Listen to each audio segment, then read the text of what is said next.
You're listening to Live from Lord North Street, a podcast from the Institute of Economic Affairs. I'm Kate Andrews, news editor at the IEA. Today I'm speaking to our head of education, Dr. Steve Davies, about the long view of Brexit. While everyone is understandably debating the impact of Brexit over the next 2 years, Steve addresses the economic and geopolitical consequences of the decision over the next 10 years, arguing that Brexit in itself is likely to have a much less substantial effect on growth than many would believe. These outcomes, he argues, are far more likely to be determined by UK domestic policy. If you like what you hear, be sure to check out more podcasts on our iTunes channel. Steve, quite understandably, most people are speaking about the short-term to medium-term impacts of Brexit. But it seems that for most people, their long-term view of Brexit is very emotive, whether they like it or whether they don't. Should we be focusing more on the impact of Brexit in the long term? I think we should think about Brexit in general in a long-term historical perspective rather than focusing obsessively, as we are doing at the moment, on the ins and outs of the negotiating strategy of the government and the short-term economic impact on, for example, the city or elsewhere. Obviously, these are important matters, but I think there's too much of a focus on the short term and not enough trying to think about the longer-term history of Britain as a country, a political community, its relations with Europe, the nature of the political community that we are. And these kind of political issues are what really lie at the heart of the debate we've been having for quite a few years now about our position in the European Union. In the short term, there may be quite considerable economic impacts from Brexit. But in the medium term, most of the economic research shows that the effects are not that great in either an upward or a downward direction. So studies indicate, for example, that if we leave the EU and everything goes really well, then we'll have probably a 1% to 1.5% boost to GDP. If we leave and everything goes as badly as possible, then we'd have about a 2 to 2.5% hit to GDP. And those are, they're not inconsiderable numbers, but on the other hand, they're not that big.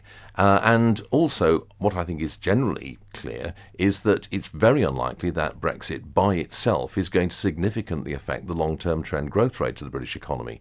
It's not, contrary to the more excited leavers, going to make us suddenly become a super dynamic economy. And on the other hand, it's not, contra the more pessimistic and gloomy remainers, going to lead to us suddenly becoming a stagnant economic backwater. What will determine those kind of outcomes is the decisions made by British governments in the aftermath of our leaving the European Union, rather than the mere fact of leaving the European Union itself. So the whole kind of focus upon what the economics of Brexit will be and what its immediate short-term effects are likely to be is, I think, rather misguided. We need to think in a much larger scale and a much longer term. When we're thinking about those longer terms, do we have to ask ourselves, is Britain now going to be an insular community focused on its nation, or should it still be a part of the EU in a wider context? Well, that's precisely the kind of question that we need to think about. And in fact, actually, I think the whole history of Britain's relations with the European Economic Community, as it was originally, and latterly the EU, is driven by competing ideas about what Britain's place in the world actually is. Now, British politicians, for various reasons, have presented our membership of the EEC, latterly the EU, overwhelmingly in economic terms. It's being presented as being essentially an economic bargain which was intended to revive the British economy in the 1970s and to bring us subsequently various economic benefits of one kind or another. But actually the real issue, which has divided politicians ever since the 1950s, is over, firstly, the place that you think Britain has in the world and its connections with the rest of the world.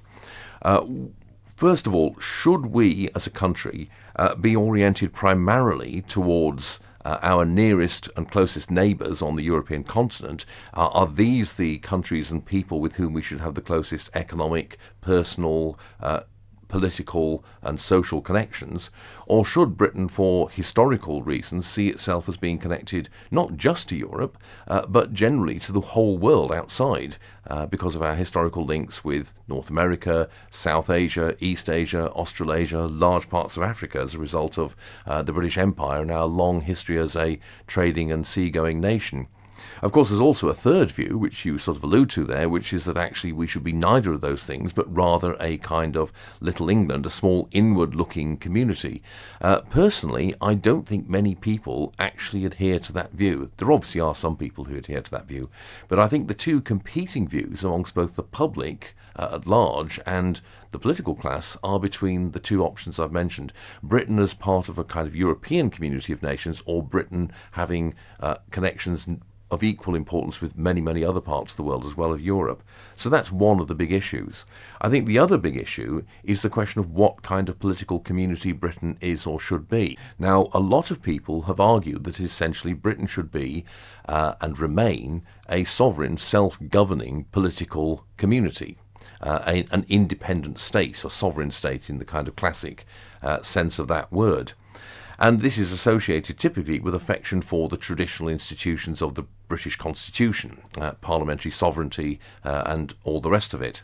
On the other hand, there's the equally well-argued view that Britain should actually see its future as being part of a larger political community made up of European states with a kind of pooled sovereignty and increasing common governance. And this tends to be associated with the idea that really we need to radically reform or transform the British Constitution, that we essentially have a monarchical constitution that's now out of date and no longer doing the job that you want a political constitution to do. This is the view that Anthony Barnett, for example, has been arguing in his various books and columns. So those are the two big issues. Where do you think Britain sits in the world, and how does it relate to both Europe and other parts of the world? And secondly, what kind of political community should Britain be? Should it be a part of a larger European project, or should it continue to be a self-governing and sovereign state of its own? From a historical perspective and also a practical perspective, is it even an option for Britain not to be a part of a wider EU community? It's certainly a practical option for it to not be part of an EU community. The fact that we're geographically close to Europe doesn't logically or necessarily imply that therefore we have to be part of a European political project. In terms of the economics, for simple reasons of proximity, we're always going to have lots of trade with Europe. That's a straightforward function of what's known as economic gravity in trade theory. The thing is, though, that we already export a majority of our exports outside the EU. Our exports to the EU are declining as a share of total exports. Our exports to the rest of the world are growing. On the other hand, we import very large amounts from the EU. We run a very significant trade deficit, in fact, mainly with Germany. So it's not a matter of cutting ourselves off from that. It's a matter of whether or not it makes sense, given our geographical location and political history, to be part of a particular wider European community, or whether we should retain significant freedom of action. Now, I don't think you can argue or should argue that there's anything inevitable about either of those positions. I think it's lazy, quite frankly, to say that, just because we happen to be 22 miles across from France, therefore we have necessarily to be an integral part of a particular political community based on that part of the Eurasian landmass. That's actually a political choice that you have to make, and I think what you need to do is to actually make the case for that choice rather than just relying upon, like I say, lazy arguments about inevitability. Is there a bit of a timeline issue here as well? Perhaps one of the reasons that we're focused so much on the economics when it comes to Brexit and not anything else is because the United States has taken over that role in terms of foreign policy of being the superpower of the world. And so where we look at where Britain is incredibly influential, the economics matter so much more than perhaps other things might have, 40, 50 years ago. Well, it's certainly the case that Britain is no longer in any sense a major military power. And in fact, I think the British political class have, even now, a kind of exaggerated notion of how significant we are as a military power. On the other hand, I don't think it follows that because the United States is now the world's predominant military power, at least for the moment, that therefore Britain can't really have any kind of independent role. There are many, many countries in the world which have a very active and independent role, and it's also worth making the basic point that an independent role in the world and an influential role in the world does not depend upon and should not depend upon the possession of significant military or physical power. There's always the great role of soft power, as it's called, the kind of cultural influences that certain parts of the world have on other parts of the world. And here I think Britain's position is extremely strong. In terms of soft power, we are actually one of the most influential countries on the planet, through the English language, through the influence of our historic literature on world culture, through the influence that British thinkers and intellectuals have had on thought around the world, and also through the very great influence of our popular culture and our creative industries on the popular culture of the rest of the planet.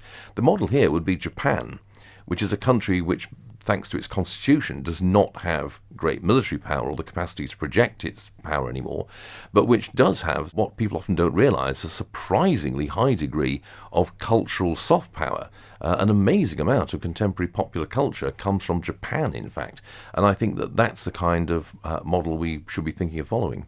Is there any short-term decision when it comes to Brexit that could be made right now, whether that be, say, the decision on the free movement of people, whether that be whether or not we're going to fully pull out of the European Court of Justice? Is there any one particular thing that could happen in the short term that would truly impact on Brexit in the long term? I actually think that's probably not the case. If we go for the option of remaining in the European Economic Area, then you could argue that we're still basically tied into the European project, which is one of the reasons why, of course, many people support it. However, even there, though, I think that wouldn't settle the issue. I think that if we were to join the EEA on a Norway kind of basis, I think that very soon there would be strong pressure either to reverse the original decision to leave and go back to full membership, or else to move on from the EEA membership into something more completely detached. So actually I think that despite the obvious and natural focus on the short-term decisions that we need to make about what our relationship with the EU is, what kind of relationship we have with the European Court of Justice and other things like that, despite our focus on that, I think that actually it's more the fundamental political decisions that we make at the moment that are going to have big long-term effects rather than the short-term ones. In the same way that it was our decision to actually join the EEC in the 1970s that had the big effects, rather than the concrete decisions that we took about issues like fishing or farming or things of that sort at the time. So who or what is going to determine the vision of our long-term Brexit? Well, that's an interesting question. And I think, as I said earlier, one of the problems is that our political class has for over 40, 50 years now avoided confronting the fact that the issue here is a profoundly political one and raises issues about the nature of the state and its relationship to the rest of the world. Instead, they've preferred to focus upon narrowly economic, pragmatic issues. And I think the time for that has passed now. Our politicians have to step up to the plate and actually engage in a debate about these matters. Now, the interesting and in some ways difficult feature of this, though, is that the divisions I've just described don't correlate in any neat or straightforward way with either party allegiance or support for, on the one hand, a market economy, or on the other hand, a more socialist or collectivist economy. There are people with both kinds of views on both sides of these arguments. So, for example, many people in the Labour Party historically opposed to Britain's membership of the European Economic Community or the EU. Jeremy Corbyn has a long history of voting against all the European treaties. But it's not just the left wing of the Labour Party, people like Jeremy Corbyn or earlier on Tony Benn who take this view. Hugh Gaitskell, who was the great leader of the Social Democratic right wing of the Labour Party, was also a strong opponent of Britain's membership of the EEC in the early 1960s. Similarly, in the Conservative Party, there are many people on both sides. And I think that actually, hopefully, what will happen the next 2 years is that in addition to having lots of rather nitpicky debates about the minutiae of negotiations, we will also have more serious debates which will cut across party lines, I think, about what sort of place we think Britain should have in the world and what kind of political community it should be. And this may well lead to some very interesting alliances being formed and some very interesting disagreements. I hope you're right, though I'm not too optimistic. If we go back to the 2017 snap election, each main party's positions, the Labour Party and the Conservative Party, on Brexit weren't all that different from each other. And yet, every day in the media, if a Conservative says something, Labour must oppose it and vice versa. It doesn't seem that they're anywhere close to coming towards crossing parties and actually speaking about those philosophical and long-term issues. Well, that's the nature of electoral party politics. It also reflects the fact, I think, that the leadership of the Labour Party in particular knew that they had a very difficult balancing act to carry off, which they carried off brilliantly, I have to say, between appealing on the one hand to working class Leave voters in the north of England, on the other hand angry middle class Remain voters in the southeast of England and London. So they had to be very, very careful about what they said to avoid revealing their hand too clearly in terms of the policy views they took about the Brexit process, because if they came out clearly on one side or the other, they'd alienate one of those two blocks of voters. The Conservative Party, for their part, also divided, and so consequently they also were in a position where they couldn't really or realistically have a proper argument about this. I think, however, that given that we have a parliament without a clear majority right now, what is going to happen in the next 2 years is that we will see debates in parliament over the big questions, if you will, questions like should we join the EEA, should we have a free trade deal, if so on what terms, and that these debates will indeed cut across party lines. We will see alliances between, for example, the wing of the Labour Party that includes people like Chuka Umunna on the one side and certain people on the Conservative Party like Anna Soubry, for example, versus, on the other hand, people who are in favour of a more clear or decisive break with the EU in the Brexit process. And I think these arguments are perhaps going to bring out the more philosophical issues that we need to really talk about. Are you, Steve, optimistic about the long term for Brexit? I am actually, in the sense that I think in the short term there will almost certainly be a lot of uncertainty, which is never good for the economy, and there may be some short-term hits to certain places. I think the City of London, for example, is probably going to take quite a big hit. I'm quite pessimistic about the options for us keeping the passporting rights for the City of London, for example. But I think that in the medium to longer term it will actually revitalise political debate in this country, because so much political debate essentially has not taken place because a lot of the issues that we might be talking about are simply off the table because some of the positions that people would want to adopt were not available because of our membership of the EU. So nobody's been able to argue for either radical free trade, free market policies or, on the other hand, a kind of more state-directed and radical socialist policy, because it was well known that the kind of policy proposals that either of those two sides would come up with would be simply ruled out of court by the EU treaties and EU law. And so I think that what will happen in the medium and longer term is that we'll actually have a much wider ranging and I think ultimately much more fruitful political conversation. For more podcasts, blogs, videos, and reports, visit our website, iea.org.uk, and subscribe to our YouTube channel, username IEA London.